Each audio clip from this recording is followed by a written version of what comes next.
Pokemon Go may have lost a bit of steam since its initial release back in 2016, but after Nintendo's press conference at this year's E3, it's clear they have some big plans for their mobile sensation. Not only will you be able to sync the game with the upcoming Let's Go Pikachu and Let's Go Eevee games, but the game's latest update now lets you trade Pokemon with your pals. So here's everything that you'll need to know about what's coming up with Pokemon Go.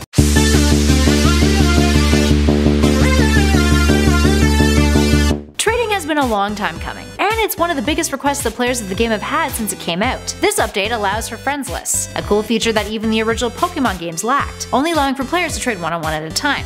So, how will this work? Players will only be able to trade their Pokemon locally, meaning they have to be within 100 meters of another player. According to one of the Niantic developers, Kristen Cow, I quote, "We wanted to make sure we got this right. We needed to take into account how to introduce trading into this game where exploration and exploring new places is core to the game balance. We didn't want to mess with that." So I guess that explains why it took so long for this feature to come into actuality. And the process is a pretty cool one. Essentially, when you trade a Pokemon, you not only get that Pokemon, but you will also earn the candy of that specific Pokemon too. There's a bonus amount of candy if the two Pokemon that were traded were caught in different locations that have quite the distance between them. And how does this friends list feature play into this? Well, according to Niantic's press release, the friendship level between players trading Pokemon will provide unique bonuses, including Stardust discounts. This friendship level can be improved by fighting together at gyms, sending gifts to one another, or by participating in raid battles together. New items will be introduced too, and are said to include exclusive Pokemon eggs, which will hatch into exclusive egg-only Alolan forms of one of the classic Kanto Pokemon. So making friends is kind of really important if you're going to get the most out of your Pokemon Go trading experience. In addition to that, younger players likely won't be able to get on the trading bandwagon in some cases. The press release also noted that, I quote,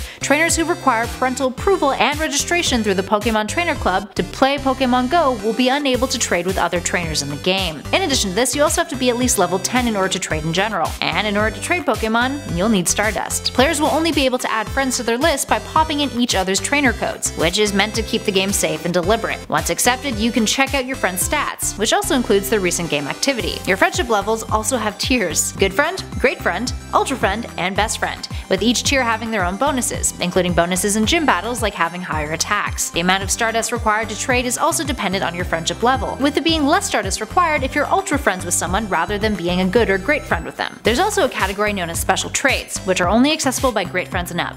These trades are the only way that you'll be able to swap legendary Pokemon, shiny Pokemon, and Pokemon that you have yet to unlock in your Pokedex, which includes regional exclusives. And as you probably guessed, the cost of Stardust is that much higher for these special trades. The reason why trading is a little more complex than the straightforward swaps of the original Pokemon RPGs is because Niantic didn't want to devalue players' efforts by making trading so easy to complete their Pokedex. So with all that in mind, what's to come? Well, according to the developers, it doesn't seem like remote trading will ever come into fruition. That would go against the point of the Pokemon Go experience. It's important to Niantic that the game continues to increase its social element, which makes sense. When the update is launched, you'll only be able to befriend 200 players initially, but that number will likely increase in updates down the road, and it's expected that events like Pokemon Go Fest and Community Days will allow for more players to connect and trade. With that in mind, the update is expected to come out later this week in order to be available for July's Go Fest and the Pokemon Go Summer Tour, which begins on June 30th in Dortmund, Germany. So, tell us what you guys think.